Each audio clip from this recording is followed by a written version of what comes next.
Gallbladder 8 is on your head a little bit above the tip of your ear.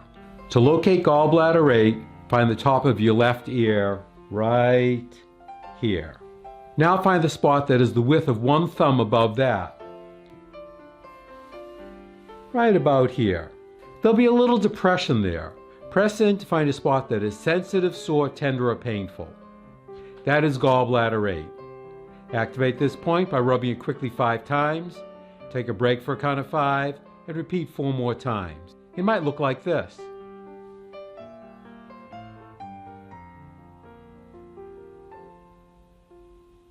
Or if you have a Tay shin, it might look like this.